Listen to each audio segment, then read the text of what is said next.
Break के बाद स्वागत है आपका। आपके मुद्दे आपकी राय के जरिए हम बात कर रहे हैं कि 120 साल बाद किसानों को क्या मिला। दरअसल बहुत पहले से कानून है ज़मीन अधिग्रहण को लेकर, लेकिन सरकार ने जिस तरह से इसे पेश किया है उस पर सवाल उठने शुरू हो गए हैं। ये भी कहा जा रहा है विपक्ष की तरफ से कि हाँ, बिल ठीक है लेकिन कुछ संशोधन होने चाहिए। साथ ही सरकार की मंशा पर सवाल भी उठ रहे हैं और हमारी कोशिश ये है कि आखिर किसानों को या ज़मींदारों को 120 साल बाद इस बिल से मिल क्या रहा है और मिलना क्या चाहिए था। आप भी इस कार्यक्रम में हिस्सा ले सकते हैं, बता सकते हैं कि आखिर आप इस बिल से कितना इत्तेफाक रखते हैं। हमारे साथ लगातार स्टूडियो में एक खास पैनल मौजूद है। हमारे साथ गोपीचंद गहलोत मौजूद हैं जो कि इंडियन नेशनल लोकदल के वरिष्ठ नेता हैं। हमारे साथ कांग्रेस के नेता नरेश शर्मा मौजूद हैं, बादली से विधायक हैं। और हमारे साथ शमशेर सिंह दहिया मौजूद हैं जो भारतीय किसान यूनियन ए के प्रदेश अध्यक्ष हैं। लगातार चर्चा यही हो रही है कि क्या किसानों के लिए ये बिल हितकारी होगा। नरेश शर्मा जी, जिस तरह से आपसे ब्रेक से पहले ये बात हो रही थी कि आप कह रहे थे कि किसानों के हित के लिए बिल है, लेकिन जिस तरह से सवाल लगातार उठ रहे हैं कि ये किसानों के हित की बात आखिरकार आपको इलेक्शन के वक्त ही क्यों याद आ रही है? नहीं, इलेक्शन के वक्त किसानों की बात याद नहीं आ रही है यार। किसानों के हित की बात जब भी याद आ जाए और अच्छा काम कभी भी कर लिया जाए तो वो अच्छा ही रहता है। और जिस देश का और प्रदेश का किसान खुशहाल है वही प्रदेश और देश तरक्की करेगा। और माननीय साथी तो सिर्फ विपक्षी पार्टियों के हैं, इसलिए विरोध कर रहे हैं। मैं साथियों से पूछना चाहता हूं कि हिंदुस्तान में पहला किसान के ऊपर देशद्रोही का मुकदमा किस पार्टी ने बनाया, कौन से सन में बनाया, किसकी पार्टी सत्ता में थी? मैं पूछना चाहता हूं कौन पार्टी थी वो जो किसानों को 5 और 10 हजार रुपए का कर्जा होता था तो पकड़ के जेल के अंदर डाल देती थी।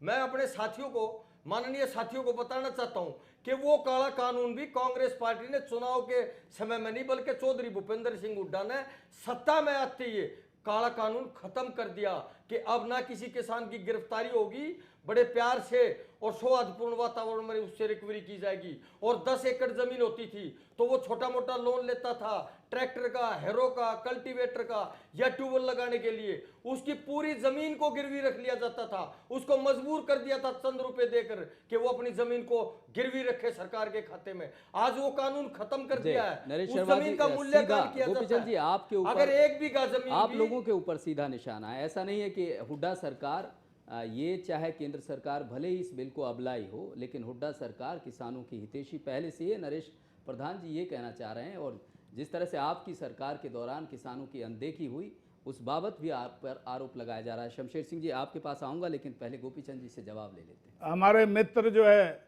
ज़्यादा बेहतर तो है कि आज हम विषय पे आएँ। बहुत इम्पोर्टेंट इशू है ये, हम इस पर चर्चा करें तो ज़्यादा बेहतर रहेगा। लोन की क्या स्थिति है, बैंकों की क्या स्थिति है, ये मैं भी बहुत अच्छे ढंग से बता सकता हूँ। परंतु मैं आज इस एक्ट के बारे में आपको, क्योंकि इस लैंड एक्विजिशन से हमारे मित्र की आज तक कोई ज़मीन एक्वायर नहीं हुई है। अगर गई है तो अब रिलायंस में हुई है, उससे पहले हमारी सरकार के दौरान 1 बीघा ज़मीन भी इनकी कोई एक्वायर नहीं। और सेक्शन 4 होने से पहले कोई ये कैसे आइडिया लगा सकता है कि इस ज़मीन का मुआवजा कैसे मिलेगा। इस एक्ट की मैं एक बात आपको ज़रूर बताऊंगा, बड़ी चर्चा है मुआवजे को लेके कि 4 गुना ज़्यादा ग्रामीण अंचल में मिलेगा और 2 गुना ज़्यादा जो है वो शहरी अंचल में मिलेगा। परंतु वो रेट तय कौन करेगा? मार्केट रेट तय करने का फार्मूला क्या है? बड़ी अजीब बात है। अब भी हरियाणा में ये हो रहा है। 2 फार्मूले हैं, 2 चीज़ें हैं, सर्कल रेट और कलेक्टर रेट। दोनों में दिन रात का अंतर है। कलेक्टर रेट वो है जो मुआवजा देते वक्त हमारा कलेक्टर तय करता है, और सर्कल रेट वो है जब स्टाम्प ड्यूटी लगती है कोई खरीद फरोख्त पे, उस वक्त जो है उसको कलेक्टर रेट कहते हैं। ये मेरे पड़ोस में इस्लामपुर गांव है जहां हम बैठे हैं। आज से कुछ साल पहले वहां का जो कलेक्टर रेट था वो 6 लाख रुपया प्रति एकड़ था, जो आज बढ़ा के 2 करोड़ रुपया प्रति एकड़ हो गया। कितना गुना बढ़ा है। और उसके मुकाबले में कलेक्टर रेट आप क्यों नहीं बढ़ा रहे? जब आपका कलेक्टर रेट डिसाइड करने का अधिकार केवल 1 या 2 अधिकारियों को होंगे और उन अधिकारियों की पोस्टिंग ट्रांसफर स्टेट गवर्नमेंट के हाथ में होगी, तो वही कलेक्टर रेट तय करेंगे जैसा सरकार चाहेगी, और उसमें किसान को न्याय नहीं मिल सकता। मैं तो ये कहता हूं कि कलेक्टर रेट भी ये सर्कल रेट पे कम से कम देना चाहिए। अगर आप खरीद के टाइम स्टाम्प 2 करोड़ का लगाते हैं तो उस गांव का मुआवजा तय करते वक्त भी उसकी, आप खुद मान रहे हैं कि इसकी मार्केट वैल्यू 2 करोड़ रुपए प्रति एकड़ है, वो आपको देना चाहिए। इसको सरकार मानने को तैयार नहीं है, और जब ये तैयार नहीं है तो फिर ये कैसे हो सकता है कि न्याय मिलेगा। और जी चलो गोपी जी, हमारे साथ शमशेर सिंह जी स्टूडियो में मौजूद हैं। शमशेर सिंह का कहना है कि वो लगातार सभी पार्टियों के नेताओं से मिले कि किसानों की अनदेखी हो रही है, जो बिल जिस तरह से लाना चाहिए भूमि अधिग्रहण का, उसमें किसानों की बातों को दरकिनार किया गया है। किसानों की जो मुश्किलें हैं उनको ध्यान में नहीं रखा गया है। आप लोगों से भी वो मिले होंगे। शमशेर सिंह जी की बात सुन लेते हैं। शमशेर सिंह की आपत्ति क्या है? सरकार बड़े दावे कर रही है कि इससे बेहतर बिल हो ही नहीं सकता। अभी गहलोत जी ने बताया सर्कल रेट के ऊपर कि जमीन की वैल्यू क्या होनी चाहिए, कीमत क्या होनी चाहिए। मैं बिल्कुल एक नॉन पॉलिटिकल तरीके से किसान के रूप में आपको ये सब बताने जा रहा हूँ जी कि तो जमीन की जो कीमत है वो तो किसान ही जानता है। सबसे पहला प्रश्न तो यही है। दूसरी चीज ये है, जब किसी विकास के लिए जमीन को एक्वायर किया जाता है तो एलए एक्ट के तहत किया जाता है। 1894 का एक्ट था जो वो अंग्रेजों के द्वारा बनाया गया था, उसको तब्दील करने की बड़ी जरूरत थी। चलो अब समय आया, अब ये इसको बदला गया। दूसरी चीज क्या है कि हमने इतनी बार ज्ञापन दिए कि ये जो भूमि अधिग्रहण एक्ट है वो पूर्ण रूप से किसान हितैषी होना चाहिए, क्योंकि हमारा कृषि प्रधान देश है। 70% आबादी है जो वो सारी की सारी खेती पर निर्भर है। जो रोजगार का जो सबसे बड़ा एक जरिया है हमारा, वो खेती से ही है। तो अगर इस खेती को छीन लिया जाए, ज्यादा से ज्यादा जमीन को एक्वायर कर लिया जाए, तो हम इस देश को ना तो आगे चल के कृषि प्रधान देश कह पाएंगे। नहीं, सवाल ये है, देखिए सवाल ये जिस तरह रेट से का है ना। अगर जैसे अभी रेट की बात आई तो रेट का ये है कि सर्कल रेट से बिल्कुल एक्वायर ना की जाए।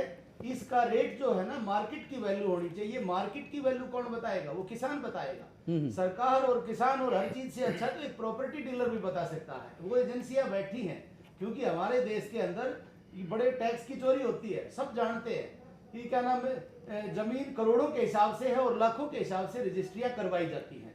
तो ये किसान को बहुत बड़ा लॉस है। मैं आपका ध्यान थोड़ा सोनीपत की तरफ ले जाऊंगा, क्योंकि एनसीआर में लगते हुए वहां पर 5-5, 7-7 करोड़ रुपए से कम जमीन नहीं खरीद फरोख्त होती। वहां पर सरकार ने मुआवजा कितना दिया है? 16 लाख से 22 लाख, 22 लाख से 45 लाख, और अब 70-72 लाख तक उसको पहुंचाया गया है। लेकिन अब मार्केट वैल्यू वहां का जो सर्कल रेट है वो 80-85 लाख रुपए है। 80-85 लाख रुपए के हिसाब से देंगे तो एक चीज सोचने की ये है कि साइड में जो जमीन दूसरे ने प्राइवेट आदमी को जो बेची है उसको तो नींद नहीं आएगी ना। तो एक ये खुल्लम खुल्ला एक बहुत बड़ा एक किसान को नुकसान है। मुआवजे की बात जो जहाँ की रिक्वायरमेंट की, और उसके बदले मैं ये कहना चाहूंगा जी, मैं बड़ी माफी के साथ आपको रोक रहा हूँ। रामविलास शर्मा बीजेपी के प्रदेश अध्यक्ष फोन लाइन के जरिए जुड़ गए हैं। रामविलास जी, स्वागत है आपका।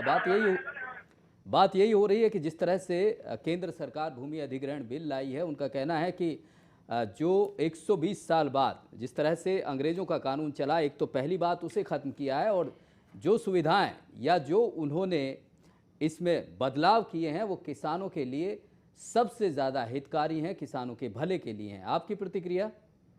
देखिए सुंदर जी, ये भूमि अधिग्रहण बिल लेके आए, कुछ अंश इसका ठीक हो सकता है, परंतु सुमित्रा महाजन इंदौर से 7वीं बार बीजेपी के मेंबर पार्लियामेंट है जी, उनको लोकसभा में इस समिति का चेयरपर्सन बनाया था। उन्होंने जो रिकमेंडेशन दी सुमित्रा महाजन कमेटी ने जी, उन कमेटी की, ये रमेश वैश्य कोई इनका मंत्री था, और उन्होंने पार्लियामेंट की सब कमेटी की जो रिकमेंडेशन थी उनको निरस्त कर दिया जी।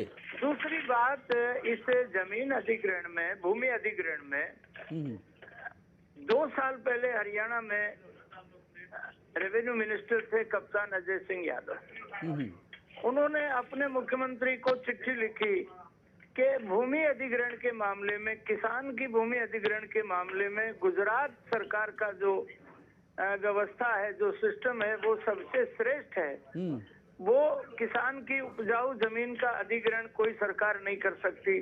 जो अनुपजाऊ जमीन है वही इंडस्ट्री के लिए, वही सरकारी योजनाओं के लिए, और उसमें भी 70% जो जमीन है उससे ज्यादा। तो रेवेन्यू मिनिस्टर कप्तान अजय यादव की 2 दिन के बाद रेवेन्यू उनसे छीन लिया था। अब ये जो भूमि अधिग्रहण बिल है, ये खाद्य सुरक्षा अधिनियम है, ये 900 चूहा खा के बिल्ली हज को चली। अब ये कांग्रेस की अंतिम नाटक नौटंकी है। ये देश की जनता का ध्यान बटाने के लिए इस भूमि अधिग्रहण का नाम बड़ा साफ सुथरा रखा है, भूमि अर्जन है, ये है वो है।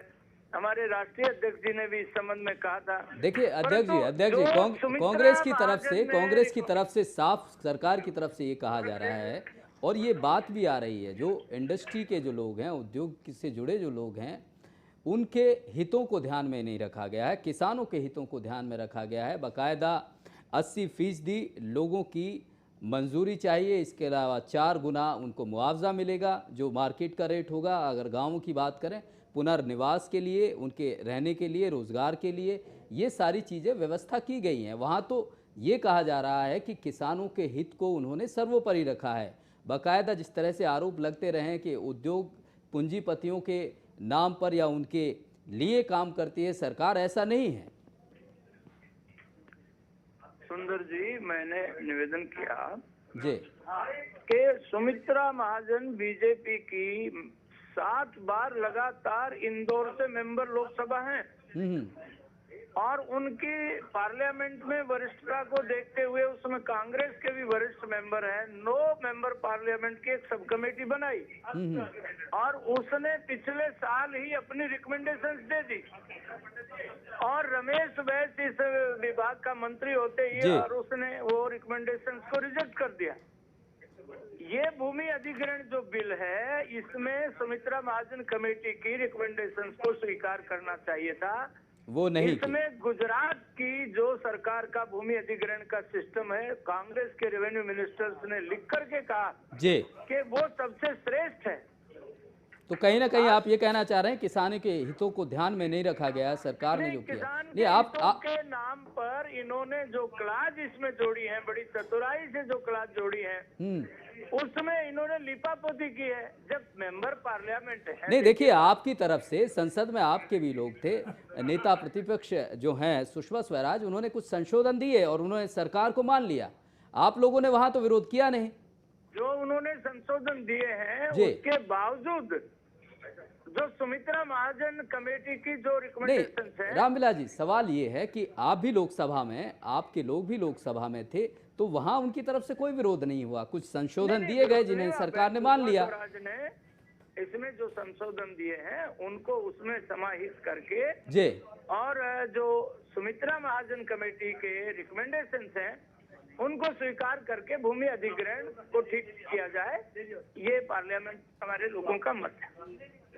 चलिए, बहुत बहुत शुक्रिया हमसे जुड़ने के लिए। रामविलास शर्मा जी इस बात से बचते नजर आ रहे हैं कि आखिर उनकी पार्टी भी तो सदन में बैठी थी, उनकी तरफ से क्यों नहीं विरोध किया गया जब इस बिल में इतनी बड़ी खामी थी। लगातार चर्चा जारी है कि आखिर 120 बरस बाद किसानों को क्या मिलेगा। आप भी इस शो में हिस्सा ले सकते हैं, हमें कॉल कर सकते हैं कि क्या भूमि अधिग्रहण बिल सच में किसानों के हित के लिए, या फिर एक बार सरकार ने अपने वोट बैंक को पक्का करने की कोशिश की है। एक छोटे से ब्रेक के लिए रुक रहे हैं।